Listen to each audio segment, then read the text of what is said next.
Bienvenido a este podcast. Dame un segundo antes de entrar a la entrevista porque quiero compartirte o comentarte que relacionado al contenido de este episodio, en el Campus IBA te ofreceremos en el mes de junio de este año 2023 un módulo de nuestro diplomado virtual que se titula Cómo aconsejar en contextos eclesiales. La facilitadora del módulo va a ser nuestra profesora Ruth Villar, que también está con nosotros en el podcast de hoy. El módulo es 100% virtual, o sea que lo podrás disfrutar desde la comodidad de tu casa. Así que si te interesa la consejería y te gustaría saber más y aprender a ejercerla en la iglesia, este módulo es para ti. El módulo arranca el 5 de junio de este año. Todos los datos necesarios para ponerte en contacto con nosotros o para inscribirte en el módulo encontrarás en la descripción de este video. Muchas gracias y que disfrutes del podcast. ¿Qué es la consejería? ¿Los cristianos debemos acudir a consejería? ¿Es suficiente la Biblia o los consejos del pastor? En IBA Podcast hoy respondemos esos temas. Hoy les saludamos a todos y le damos la bienvenida a este episodio de IBA Podcast. Me encuentro en compañía de la magíster profesora Ruth Villar y con ella estaremos hablando sobre este tema que es la consejería. ¿Cómo estás, profe? Un placer, Lari, de poder estar en este momento compartiendo, un privilegio de poder hablar de este contenido tan importante como es la consejería o el Ministerio de Consolación. Bienvenida, profe. Gracias. Bueno, profe, antes de entrar a la pregunta que llevamos en cuenta para el desarrollo de este tema, quisiera definir o que vos puedas definirnos a nosotros qué es la consejería. Ok. Creo que para entender todo lo que se viene o a todas las preguntas que quieras estar presentando o formulando, para mí realmente es muy importante entender qué es la consejería. Y siempre lo defino la consejería como una conversación entre un consejero y un aconsejado, ¿verdad? En donde tenemos conversaciones trascendentales que puedan ayudar al crecimiento integral de la persona que viene en busca de ayuda. Pero acá, Lari, queremos hacer una diferencia muy grande a lo que es la consejería cristiana. Porque una consejería cristiana, a más de tener como integrante al consejero y al aconsejado, tenemos a la persona del Espíritu Santo, en donde nosotros reconocemos que el Espíritu Santo es quien guía, quien ayuda y nos lleva a tener la sabiduría para aplicar todo lo que la palabra de Dios nos pueda decir en relación a la situación que esa persona tiene.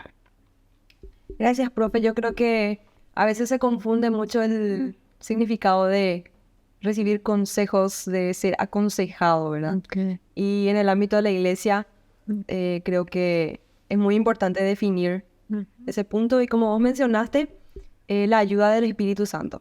Creo que esa es la base para una consejería. Sí, bíblica. totalmente. Tal vez algo que sería bueno también aclarar, Lari, que la consejería no es un producto terminado y rápido.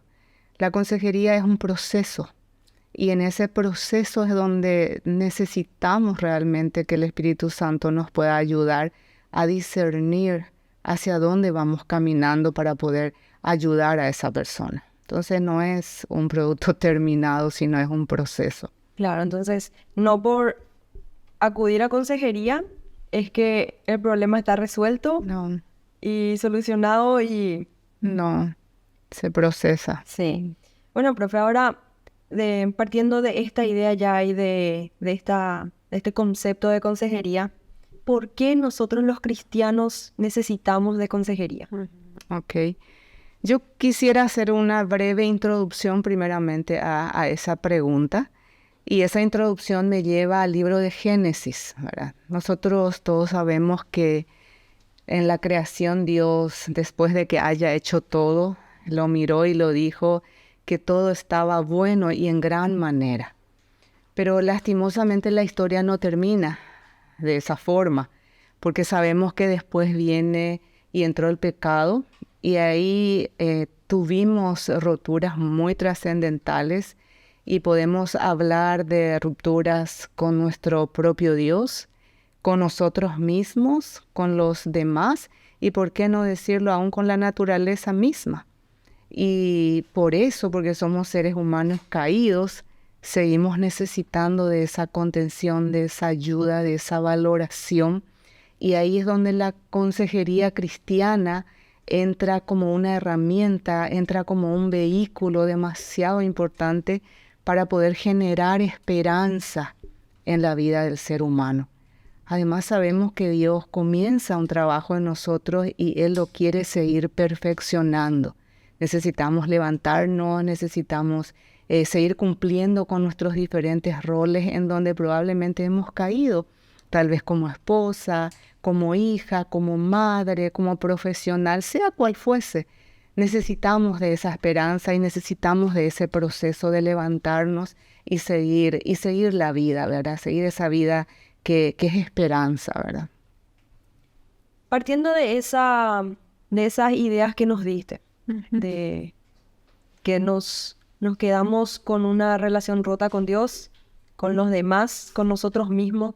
Entonces, esos problemas, esas situaciones, ¿cuáles son? ¿Cuáles son los casos que nos llevan a necesitar de una consejería? Yo sé que cada uno tiene un problema con lo que lucha día a día, pero muchas veces pensamos que el problema tiene que ser con el otro, ¿verdad?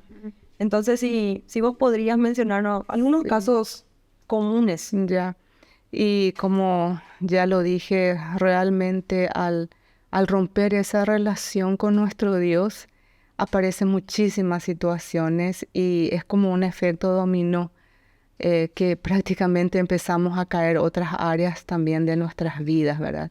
Con uno mismo en el sentido de no reconocer ciertas cosas, o lo llamaríamos probablemente una crisis estructural.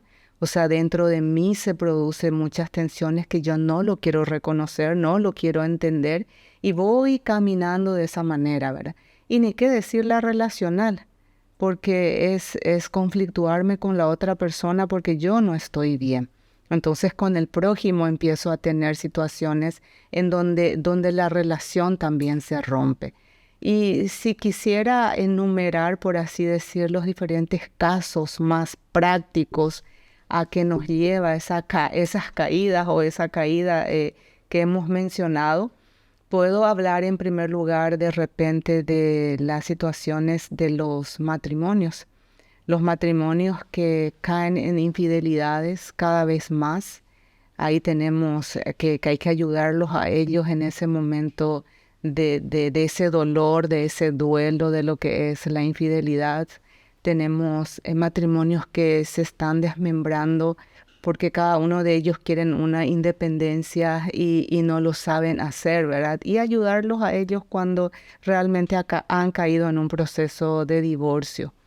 Si hablamos de otra población como son los jóvenes, podemos hablar de una etapa o de un momento muy vulnerable que todos manejamos el concepto de tener a una generación de cristal, ¿verdad? En donde estamos últimamente teniendo casos como por ejemplo de mucha ansiedad. Aún los jóvenes cristianos comentan y hablan que están ansiosos, que los llevan a una depresión que ni ellos pueden manejar ni que muchas veces entienden. O sea, la dinámica emocional y espiritual genera ahí mucha tensión para ellos y no pueden resolver esas dinámicas de problema que se les presentan. Y no nos vamos a olvidar de los diferentes tipos de abusos también que llevamos con los niños y los adolescentes serían su propia identidad, verá su estructura, el tema de quién soy, el tema de soy hombre, soy nena, ¿por qué eso me sucede? No, pero yo quiero otra identidad. Y son problemas muy frescas y muy nuevitas que estamos trabajando en el Ministerio de la Consejería.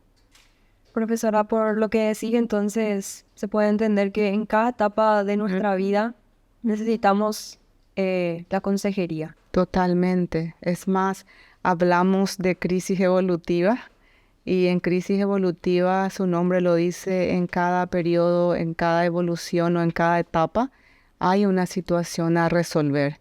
Y si no lo resolvemos a cabalidad, entonces nos caemos, ¿verdad? Y ahí es donde necesitamos ayudar y ahí el Ministerio de la Consejería es crucial.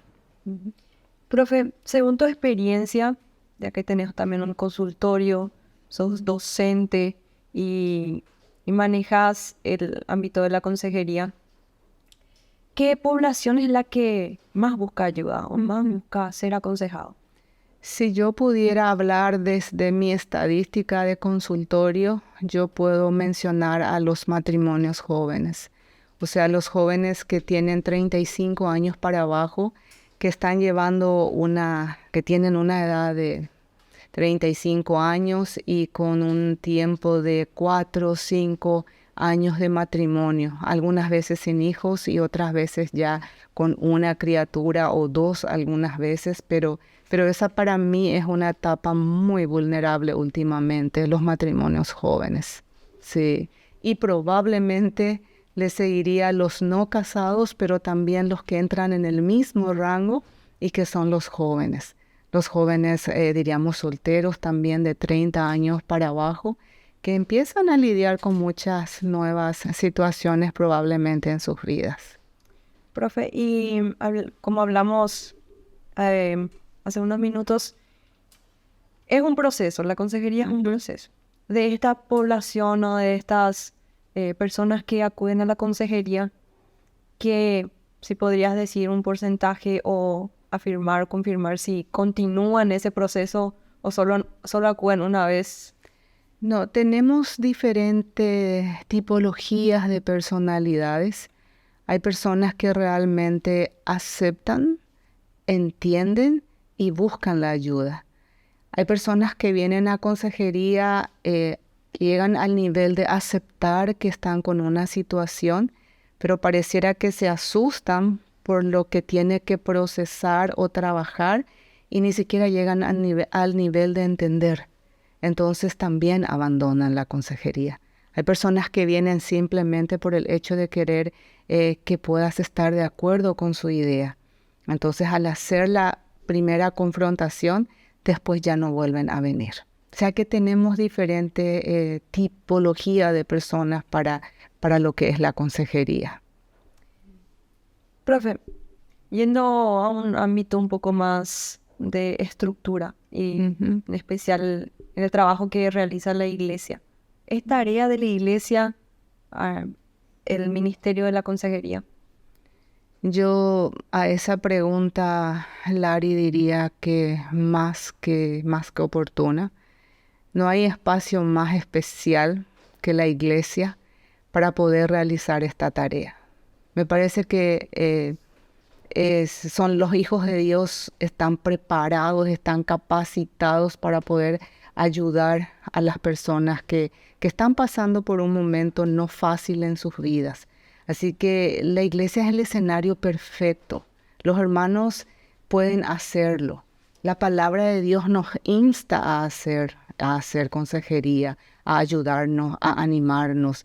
Hablamos de que siendo muchos, como dice Romanos 12:5, somos un cuerpo. O 1 Corintios 12, 26, 27 dice que somos un cuerpo y que cuando algo le pasa a cierta parte de nuestro cuerpo, entonces nos dolemos. Y qué mejor que predisponernos para poder hacer ese ministerio. Yo no creo que un pastor o hermanos preparados o líderes abandonen el ministerio de la consejería. Algunos lo hacen por llamamiento, por dones, por talento, pero creo que la iglesia es el mejor escenario para poder hacerlo. Profe, yo creo que también muchas veces es un poco difícil animarse a acudir a buscar ayuda. Pero en esas situaciones, y más que nada ahora, apunta una palabra que puedas darnos para animar a que independientemente de la situación podamos buscar un consejo, una ayuda en la comunidad de fe donde estamos. Okay. No, y animarnos como hijos de Dios a no temer al ministerio de la consejería. Ahí también tenemos éticas para poder hacerlo con mucha garantía. nos preparamos, creo que los líderes se están preparando, conocen este ministerio muy bien y queremos ayudar. Por sobre todas las cosas, para mí la palabra sinónimo de consejería es esperanza. Y realmente al conocer al Señor seguimos caminando, queremos llegar a la estatura de Cristo. Y el ministerio de la consejería es un vehículo, es un instrumento que todo pastor o toda iglesia puede tener. Para mí una iglesia sin un ministerio de consolación es una iglesia que está en falta. Que está en falta porque necesitamos animarnos, bendecirnos, levantarnos y exhortarnos. Así que animo a los pastores, animo a los líderes a que esto sea una realidad y a no temer, porque vienen generaciones todavía más vulnerables y en donde la consejería va a ser un instrumento, es un instrumento de trascendencia en las manos del Señor. Muchas gracias, profe. Estoy segura que podemos seguir conversando muchísimo más sobre este tema, pero por cuestiones de tiempo lo dejamos hasta aquí y a ustedes los esperamos en otro episodio de IBA Podcast. Nos vemos.